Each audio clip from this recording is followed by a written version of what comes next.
Bismillahirrahmanirrahim. Assalamualaikum warahmatullahi wabarakatuh. Asyhadu an la ilaha illallah, asyhadu anna Muhammad Rasulullah. Allahumma sholli ala sayyidina Muhammad wa ala ali ala sayyidina Muhammad. Kama sholaita ala sayyidina Ibrahim wa ala ali sayyidina Ibrahim bil alamina innaka Hamidum Majid. Sebelumnya kita panjatkan dahulu doa kepada Gusti Allah Agung untuk saudara-saudara kita yang telah memberikan sholawatnya kepada channel dakwah ini, sehingga channel ini dapat dengan setia eksis hadir dalam ruang-ruang diskusi kalian semuanya dimanapun kalian berada.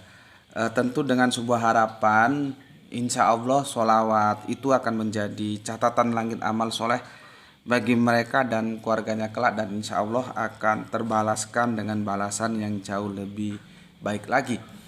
Kemudian untuk seluruh viewer terkasihku dimanapun kalian berada, di mancanegara, di dalam negeri, aku ucapkan terima kasih atas apresiasinya. Semoga selalu always dan tidak pernah never tetaplah bertumbuh menjadi satu pribadi tangguh yang anti skip dan anti download. Bagi yang berkenan silahkan saja di share linknya ya, linknya. Jadi jangan videonya diunduh lalu dipotong-potong dan diunggah ulang, itu jelas nggak karu-karuan nanti, sehingga apa yang mau aku sampaikan menjadi menyimpang dan dipahami secara salah, akhirnya ya salah gitu ya. Jadi linknya saja di share, jangan diunduh. Kalau ada kepentingan dengan alasan tertentu, mungkin sebagai sebuah kajian atau apalah ya, dan memerlukan video-video dari channelnya Gus Beti, silakan ajukan dulu izin. Nanti kalau memang itu aku rasa berguna bagi perkembangan dialog-dialog kita, ya monggo silakan ya. Oke, kita lanjutkan diskusi kita, yaitu Yesus diciptakan. Tadi aku berpikir apakah kita jadi live atau tidak, karena di sini baru hujan deras, dan kalau hujan aku tidak bisa live karena tentu suara akan terekod, karena ini atapnya tidak pakai asbes ya, pakai galvalum, jadi dia peka terhadap hujan. Begitu hujan rintik-rintik tapi suaranya minta ampun.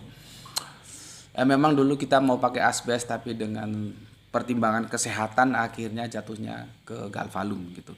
Dan ini alhamdulillah, ini siaran kajian perdana di Ruti Ruah Rumah Tinggal Rumah Dakwah. Jadi gitu ya, Ruti Ruah Rumah Tinggal Rumah Dakwah. Ya beginilah keadaannya. Tetapi aku amat sangat bersyukur kepada Gusti Allah Agung sudah tidak ngontrak lagi.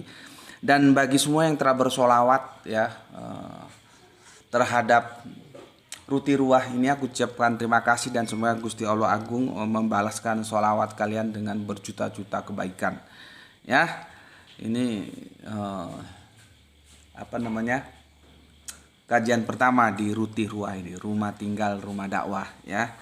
Oke, makanya papan tulisnya nggak ada karena semua barang-barang lagi berserakan seperti kapal pecah ya, carinya juga belum tertata lah ya. Jadi kita ngaji sebisa-bisanya saja ya, tidak harus terikat oleh formalitas ya, karena papan tulisnya juga belum tersedia. Jadi kita tidak ada papan tulis dulu gitu. Nah, walaupun demikian kita sebut ini kajian papan tulis karena begitu teman-teman Islam rasional biasa menyebutkan. Oke, sebelum kajian aku mulai, aku baru tadi tahu ya, ternyata Yesus itu diciptakan atau Yesus itu pencipta sudah aku bahas 4 tahun yang lalu. Jadi kajian ini sifatnya hanya mengulang saja. Kalau kamu ketik di channel YouTube Subandi T. Sukoco ya, tentang ketika Yesus diciptakan, itu datanya akan akan bisa kalian lihat. Seperti ini, ternyata sudah 4 tahun yang lalu aku bahas. Ini tuh.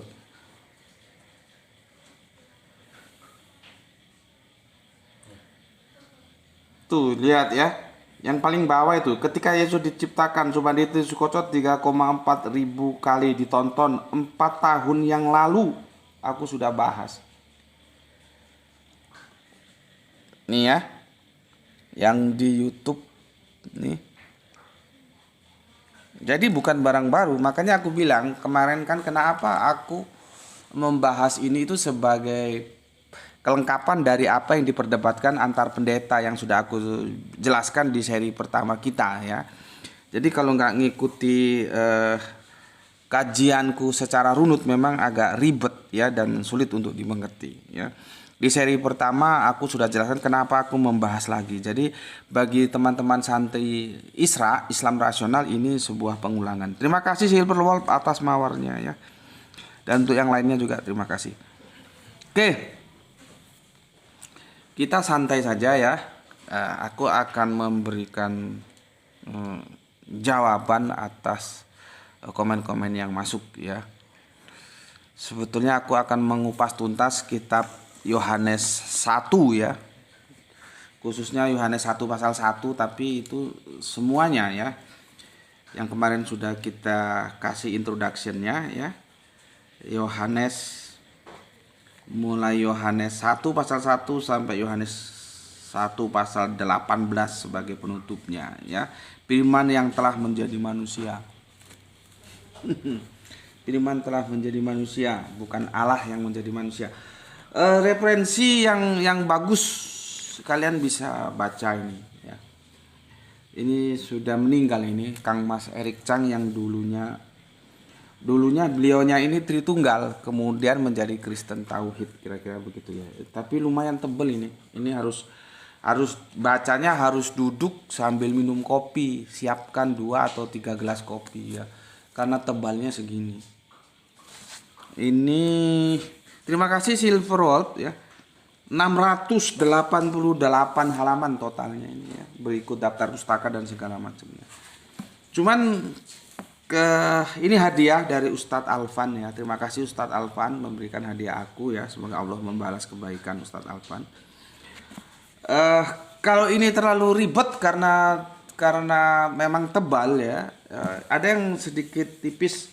Ini juga dikasih oleh Kang Mas kita Gurem Entukem ya. Semoga Allah membalas kebaikanmu. Ini sama-sama ditulis Erik Chang dan ini lebih khusus membahas Yohanes 1 pasal 1. Apakah Yesus Allah menurut Yohanes 1 pasal 1 gitu. Ya. Nih. Ya, ini bukunya. Nah, ini. Jadi ada 2 pilihan, kalau yang punya waktu banyak boleh ini. Ya. Jadi tinggal mana aja. Ini lebih tipis ini. Ya, yang ini lebih tipis. Kalau yang ini tebal. Yang ini lebih tipis. Ini cuman berapa ya? Ada 200 enggak ini? 242 totalnya. Ini cuma 242. Supaya kalian mempunyai sebuah bendahara pandangan tentang Yohanes 1 pasal 1 gitu. Kira-kira kalau Pak Yohanes kita panggil sekarang dan kita bisa duduk bareng bersama beliau ya, Yohanes yang katanya menulis Injil Yohanes itu ya. Itu apakah kalau kita tanya apakah menurut Anda Yesus itu Allah gitu. Kan menarik. Seberapa yakin Anda tentang jawaban Pak Yohanes yang menulis Injil Yohanes seandainya beliaunya bisa hadir di hadapan kita untuk kita bertanya, apakah menurut Pak Yohanes Yesus itu Allah gitu. Kan itu menarik ya, seberapa yakin kalian gitu. Oke. Aku akan baca komen yang masuk dulu ya. Dari pasal yang ke-5 dulu ya, pasal yang ke-5. Seri yang ke-5 dulu ya. Nanti ke yang ke-6. Sebagai bentuk apresiasiku untuk kalian semua. Yang ke-5. Ketika Yesus diciptakan, seri yang ke-5. Tuh, ini kok ada seri live-nya tuh. Seri rekodnya mana? Aku mau baca komennya. Ini yang ada seri live. Ini ketika Yesus diciptakan seri 5. Ini betul. 1000 ditonton 5 hari yang lalu. Ya, kadang-kadang salah baca, salah ucap. Sebentar ya, ini lagi lemot ini. Oke, tadi kan menarik ya. Seandainya eh, Pak Yohanes itu ada di hadapan kita dan kita tanya, apakah dia akan mengatakan sesuai apa yang dipahami oleh teman-teman yang telah melakukan apoteosis atau deifikasi bahwa Yesus itu Allah? Itu kan menarik untuk didiskusikan.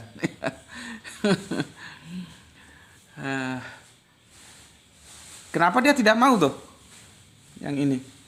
Silahkan saja Oke, sebentar ya. Komentarnya yang masuk banyak sekali, nggak tahu cukup waktu nggak aku akan membahas untuk menjawab. Suaranya jernih, mantap, terima kasih. Lembah Belium berarti dari Lembah Belium dari Papua, terima kasih. Kang Nurkolis, alhamdulillah Brebes hadir ngaji, salam sehat selalu dan salam Islam rasional guru ke, salam Isra. Kang Sunanto Nanto Cirebon hadir ke, terima kasih. Gispati Soleha kita, alhamdulillah Fis, salam Isra Tuan Guru dan buat semuanya ke, matur thank you. Yisral, assalamualaikum, izin nyimak Tuan Guru, salam Isra dari Lampung ke, terima kasih hadir. Salam Isra Kain, terima kasih ke. Kang Hermana Nata Wijaya, nyimak kajian bersama segelas wedang jahe di pagi hari, alhamdulillah bisa mengusir dingin, salam Isra buat semuanya ke, matur thank you. Logika yang benar. Assalamualaikum warahmatullahi wabarakatuh. Cikarang nyimak Tuan Guru. Oke. Walau tidak mendalami secara serius Kristologi, mulai saya kenal sekitar awal tahun 90-an. Ya. Dan Alkitab pertama saya dapatkan dari adik angkatan saat kuliah. Almarhum ibu saya ketar-ketir ketika tahu saya punya Alkitab. Tapi ayah saya tenang-tenang saja. Uyut saya seprang mualaf, namanya Lazarus Yahaan. Mohon maaf saya tidak bisa bahasa Batak dan tidak mengerti budaya Batak. Oh begitu ya, nggak mengapa.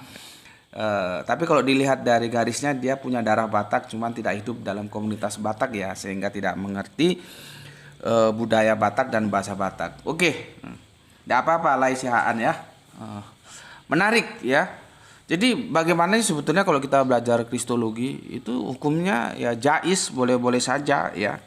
Tetapi jangan lupa sebelum kita belajar Kristologi ya kita juga harus belajar Islam lebih dahulu ya, itu sebagai menu utamanya. Soal kekhawatiran memang itu sesuatu yang wajar apalagi seorang ibu ya, jangan sampai terjadi sesuatu yang tidak diinginkan justru ya. Itu lo komentarku untuk Kang Logika ya. Mau lihat kodang tuh hamuna sude lai siahaan. Ya, dan keputusan dia doa hamuna teh. Kang Suyitno terima kasih. Abdul Aziz, gambar Allah bukan Allah, gambar rumah bukan rumah. Setuju banget, jelas. Yesus itu gambar Allah. Yesus itu gambar Allah. Dan aku sangat menerima. Ketika ada gambar Allah berarti dia bukan Allah. Itu logika sederhana seperti yang di copy paste oleh Kang Abdul Aziz ya. Gambar rumah itu bukan rumah. Kan sederhana sekali sih ya. Dan tidak perlu belajar bahasa Indonesia yang sampai ribet banget, enggak. Ya. Gambar pisang goreng itu ya jelas bukan pisang goreng. Gitu aja sederhananya. Gambar Allah itu ya jelas bukan Allah. Yesus itu gambar Allah, gambaran Allah ya, ini bahasa sastra ya. Artinya apa? Dia bukan Allah. Itu sederhana kok ya, enggak tahu lah ya. Masalahnya kalian akan beriman secara teologis atau teologikal atau biblikal. Kalau teologikal di sana dogma masuk ya, kita nggak bisa banyak tidak bisa banyak berkolaborasi ya ketika kita bersentuhan dengan dogma. Dogma itu karakternya begitu. Jangan ditanyakan, lu mau terima, nggak mau tolak gitu loh. Itu teologi itu bisa dimasuki dogma, tapi biblikal ya. Teologikal dan biblikal itu beda. Biblikal itu apa yang tertulis dalam Alkitab. Ya Alkitab menuliskannya sebagai gambar Allah kok, bukan Allah. Itu ya.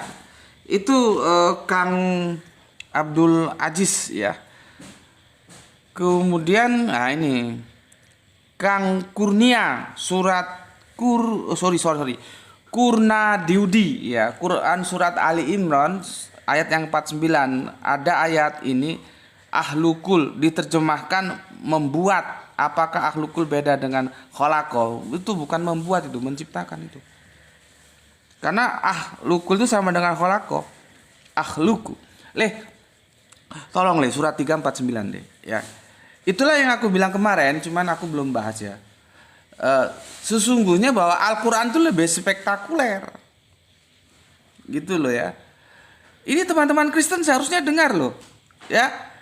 Al-Quran itu lebih spektakuler mengatakan Yesus itu menciptakan. Tapi apapun adanya orang Islam ya tetap saja tidak punya ruang untuk melakukan apoteosis atau deifikasi terhadap Yesus. Enggak, Yesus itu tetap bukan Allah. Meskipun kita tahu yang punya otoritas mencipta itu Gusti Allah Agung atau Allah. Lah ini Yesus menciptakan. Tetapi hingga detik ini dan sampai kapanpun, hingga yaumul sa'ah nanti, sampai yaumul kiamat, orang Islam tidak akan pernah melakukan deifikasi. Orang Islam tidak akan pernah melakukan apoteosis terhadap pribadi Yesus. Dia tetap manusia yang dimuliakan oleh Gusti Allah Agung menjadi nabi, seperti nabi-nabi yang lain, dan kita menaruh hormat kepadanya. Ya, jadi sebetulnya kalau mau spektakuleran, lebih spektakuler Al-Quran. Karena di Perjanjian Baru ya tidak ada dikatakan Yesus mencipta. Ya, tidak ada. Kamu carilah. Yesus itu ciptaan. Ya, maka Yesus diciptakan. Ketika Yesus diciptakan, Yesus tidak mencipta. Ya, nggak usah bersilat lidah. Kalau kamu punya data, tunjukkan saja ayatnya mana. Nanti aku jelaskan. Kalau kamu bersilat lidah, buang-buang waktu itu. Dan di sini bukan tempatnya begitu. Tempat kita beradu argumen berdasarkan Alkitabiah, gitu ya. Tidak pernah. Ya, ada perjanjian lama, kita sudah tidak perlu membicarakan itu ya. Karena saudara tua kita Yahudi tentunya menolak mati-matian tentang sosok Yesus Kristus ya, atau yang kami sebutkan Nabi Isa. Kita berbicara dalam perspektif perjanjian baru, yaitu Injil, dan perjanjian terakhir yang Al-Quran. Perjanjian terakhir itu lebih spektakuler karena Yesus, Kanjeng Nabi Isa menciptakan. Entoh demikian, tidak pernah umat Islam mengatakan Yesus itu Allah. Padahal otoritas menciptakan itu Allah yang punya. Nah, bagaimana ceritanya? Gue memang belum pernah jelasin ini. Ya, nggak tahu kalau ada ustadz-ustadz lain atau kiai-kiai lain sudah menjelaskan. Ya, tetapi yang menjadi pemikiran yang seharusnya direnungkan oleh teman-teman Kristen, khususnya yang Tritunggal, yang Oneness, atau siapapun dia yang melakukan apoteosis atau deifikasi terhadap pribadi Yesus, kan menjadi perenungan. Kenapa ya umat Islam kok begitu ya? Gitu loh, cari tahu. Ya. Tapi kamu harus akui dulu bahwa Al-Quran lebih spektakuler daripada Injil, atau perjanjian terakhir. Al-Quran lebih spektakuler daripada perjanjian baru ketika itu terkait dengan Yesus menciptakan. Al-Quran mengatakan menciptakan, tapi tetap aja umat Islam tidak pernah mengatakan Yesus itu Allah. Ya. Sedangkan perjanjian baru atau Injil tidak ada dikatakan Yesus itu menciptakan, tidak pernah. Itu loh. Ya. Kan aneh toh. Loh, Yesus itu atau Kanjeng Nabi Isa itu dalam Al-Quran dikatakan menciptakan, tapi kok umat Islam tidak ada yang mengatakan dia Allah, padahal mencipta itu otoritas Allah. Ada apa? Harusnya kan begitu. Ya. Ini tentang permainan apa ini? Burung kalau nggak salah ya. Dan dulu ini pernah ditanyakan oleh Alfred Soru ya. Nggak tahu dia masih ingat atau enggak. Zaman masih handphone jadul yang bisanya hanya SMS doang, dia mendiskusikan ini sama aku dan aku jelaskan ya. Surat 3 ayat 49 ya. Wa rasulan ila bani Israila anikot jitukum bi ayatim mir rabbikum ani akhluku. Akhluku dia. Pakai akhluku. Ya. Lakum minatinin khaitama toiron ing faktuhu fihi fayakunu toirom ya biiznillah. Kopinya sudah datang ya. Biiznillah ya, jangan lupa ada biiznillah ya. biiznillah wa unabiukum bima taquluna wa ma tadakhirun fil buyutikum inna fi zalika la ayatalakum in kuntum mukminin. Ya, stressing pointnya di mana? Begini. Ini sepertinya depak gamang ini ya. Nah, ini teman-teman Kristen tahu, aku juga memberikan kritik terhadap depak ketika ada terjemahan yang kurang pas. Gitu ya. Oke, dan sebagai rasul kepada Bani Israel, aku telah datang kepada kamu dengan sebuah tanda, ya, mukjizat. Jadi kalau ada tanda itu artinya mukjizat. Ya, bukan tanda-tandanya, bukan lagu itu lagu era tahun berapa? Tahun 80-an ya. Pana asmara. Siapa itu? Musmujiono kalau nggak salah ya. Aku paling senang lagu Musmujiono itu yang arti kehidupan ya. Kalau yang tanda-tandanya nggak begitu demenku aku ya. Kalau kita baca perjanjian lama, kita baca perjanjian baru dan kita baca perjanjian terakhir, tanda-tanda itu bisa merunut kepada mukjizat ya. Apa tandanya kalau lu nabi? Kira-kira begitulah ya. Tapi harus dilihat konteksnya dulu. Begitu juga di sini. Dan sebagai rasul kepada Bani Israel, dia berkata, aku telah datang kepada kamu dengan sebuah tanda. Gitu ya. Tolong dibantu tab-tabnya ya. Tolong dibantu. Oke, dengan sebuah tanda, gitu ya. Dengan sebuah tanda dari Tuhanmu. Yaitu aku membuatkan bagimu sesuatu dari tanah berbentuk seperti burung, lalu aku meniupnya, maka ia menjadi seekor burung dengan izin Allah. Ya. Dan aku menyembuhkan orang yang buta sejak dari lahir dan orang yang berpenyakit kusta, dan aku menghidupkan orang mati dengan izin Allah. Ya. Dan aku beritahu kepadamu apa yang kamu makan dan apa yang kamu simpan di rumahmu, sesungguhnya pada yang demikian itu terdapat suatu tanda bagimu jika kamu orang beriman ya. Kalau di sini kan ditulis begini, dan sebagai rasul kepada Bani Israel aku telah datang kepada kamu dengan sebuah tanda dari Tuhanmu, yaitu membuatkan bagimu ya, membuatkan ya. Kalau aku enggak begitu, enggak membuatkan, tapi ya mencipta ya, karena dia pakai huluk ya, pakai huluk. Yang itu ditanyakan apakah akhluku ya, pakai akhluku, akhluku sama dengan holako, sama, itu mencipta. Lalu bagaimana kok dia tetap saja tidak dikatakan sebagai Allah? Ya, itu sebetulnya sudah dijelaskan di dalam Al-Quran, seperti yang aku baca tadi ya. Nantilah aku akan jelaskan di waktu-waktu yang lain ya. Tapi kalau kamu rinci atau cermati pernyataan daripada Al-Quran itu ya, secara keseluruhan satu ayat itu kamu akan tahu ya. Ya, kenapa meskipun Yesus itu menciptakan, dia tetap tidak saja diterima sebagai Allah, karena dia memang bukan Allah. Lah kok bisa menciptakan? Ya itu dia ya. Jadi akhluku itu menciptakan. Jadi seharusnya begini terjemahannya. Dan sebagai rasul kepada Bani Israel, aku telah datang kepada kamu dengan sebuah tanda ya dari Tuhanmu yang aku menciptakan bagimu. Harusnya begitu. Gak perlu gamang. Kenapa gamang? Al-Quran sendiri sudah menjelaskan kok ya. Ya. Oke, gitu dulu untuk Kang Kunadi ya. Kemudian Haryadi ya, Ibrani. Waduh, panjang banget. Terima kasih lah, aku nggak baca, terlalu panjang ya. Kang Heri Rahmat, sumber masalah sesembahan ciptaan manusia dari, aduh, gimana ini ya?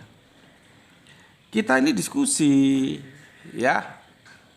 Diskusi, kalau kamu nggak siap ya kamu nggak usah masuk komal ini.